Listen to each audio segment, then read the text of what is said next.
Oh, hello, hello, testing, testing. Have you guys ever thought to yourself, I wonder what his anime pleases favorite ecchi manga? No? Oh, okay.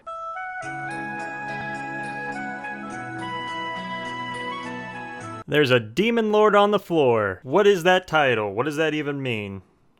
Should I be concerned? Is she dead? Is she planking? This manga is the best thing in the history of everything. This manga is pretty much the equivalent to if Jesus watched Haganai and then Monster Musume and decided to write his own manga. That's not a very good example.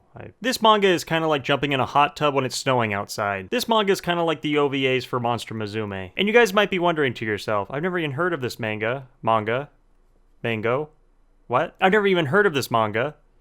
How does somebody stumble upon such greatness? Well, let me tell you. One day I just decided to stop by my local bookstore to do some manga shopping, something that I enjoy doing every once in a while. And while I'm perusing through the manga aisle, I see a cute little face sticking out from one of the books. She's blonde, she got big old eyes. How could I not at least take a look? There's a demon lord on the floor, I read in confusion as I wondered what in the world that must mean. Little did I know the power of which the manga I was holding would contain. As I slowly pulled the manga from its shelf and turned it over to look at the cover, I was greeted by about the most beautiful thing I have ever seen in my life. Boom! Suddenly I was very intrigued about this manga. Who is she? Who's that girl in the background? What is that on the plate? Is she 18? Is that ketchup on an omelet?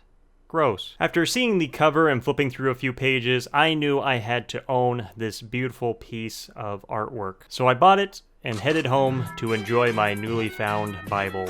Now, a lot of you might be saying, well, that's all fine and dandy. That's a great story on how you discovered such a fine piece of manga.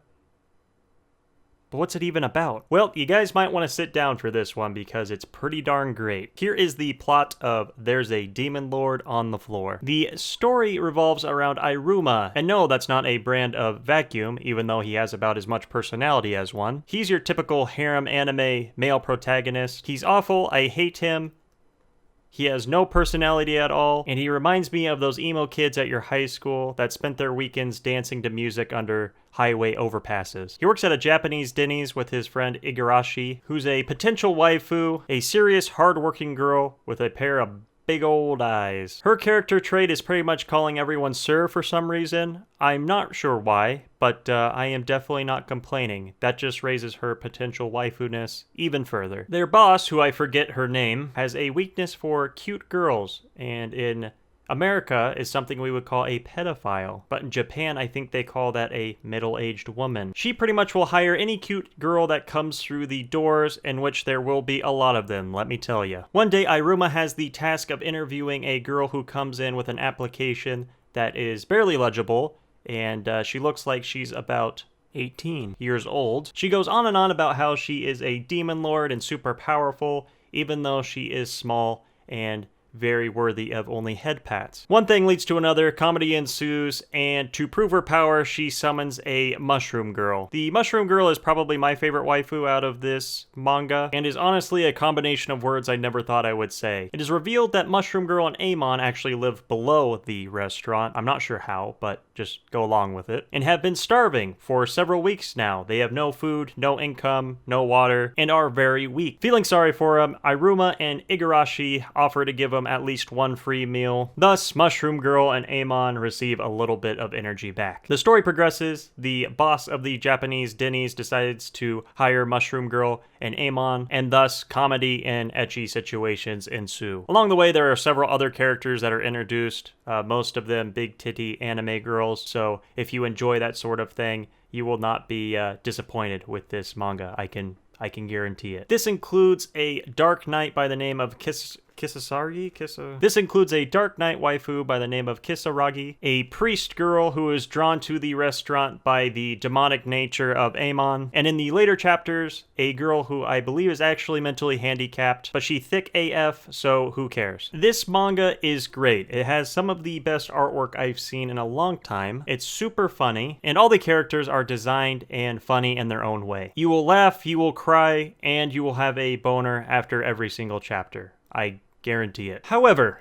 there is one extra piece of information you guys should know about this manga that makes it even better. There is one extra plot device in this manga that brings it up into the god tier anime to rub shoulders with the likes of Monster Musume and Nekopara. You see, Amon and Mushroom Girl have a unique ability, and this characteristic, you could say, goes back to the point that I made that they haven't eaten in a while. They're very malnourished, weak, and small. Some would even dare to say a bit lolly in nature. However, upon eating and becoming nourished, both Mushroom Girl and Amon replenish their mana and go through a bit of a body transformation. Pretty much Amon goes from looking like a blonde-haired lolly to a freaking demon goddess. And Mushroom Girl goes from looking like lolly Mushroom Girl to thick Mushroom Girl.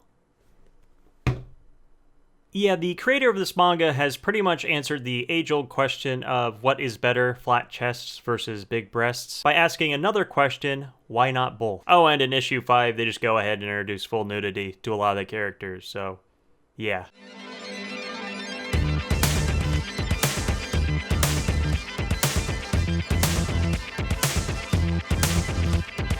This is rated teen, you guys. Why go out there and read Twilight when you can read There is a Demon Lord on the Floor? That's going to do it for this video, you guys. Thank you so much for coming by. I do appreciate it, and I will catch all you guys in the next video. Peace.